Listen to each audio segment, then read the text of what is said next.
joining me. I want to show you this really fun little 5-petal blossom mold that we have here at SweetWise. What I really like about this is the detail in not only the texture of it, but the shape and the formation of the petals, so that when you press it in there, it really brings it to life. So let me just show you. You can use pretty much any 5-petal cutter. Here I've got some just from a random flower set that has a pointed type petal and it's smaller. This one's more rounded. This one's bigger. As long as it's, you know, smaller than the size of the mold, it's going to be fine. So I'm just going to use this medium-sized plunger cutter. It's a 5-petal, and I've got a thin rolled gum paste here, and I want to make sure that it doesn't stick right before I cut. So I'm just going to go ahead and cut really nice and clean, and then I'm just going to place that with the rounded part of the petal facing.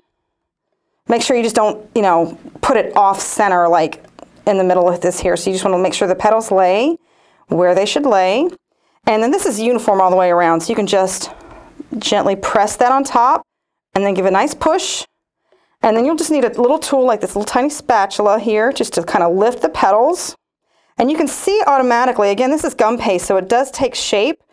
But if you want to even tweak it further, you can kind of pinch the petals a little bit just to give them a little bit more shape, that sort of thing. And if you want to have a little bit more 3D effect rather than it sitting flat, you can put it in a little petal former and then push the middle down a little bit, squeeze the petals up, and then it's going to have a little bit more of a cone-shaped flower, maybe one that's just bloomed, that sort of thing. So here I've got a couple that have formed already. These have been drying maybe 2 hours.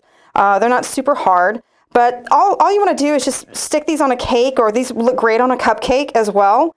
And I just put a little bit of piping gel. You can use a little bit of icing behind it as well. So I'm just going to stick it on the cake, have some nice scroll work. And then what I really like about these, as opposed to like a regular flower cutter, is that, again, it has that texture on the petals and the shape, the wave and the actual petal. So it has a little bit of a 3D effect. So if you have like flat scroll work like this one here, then you have a flower that pops out a little bit and just really brings it to life.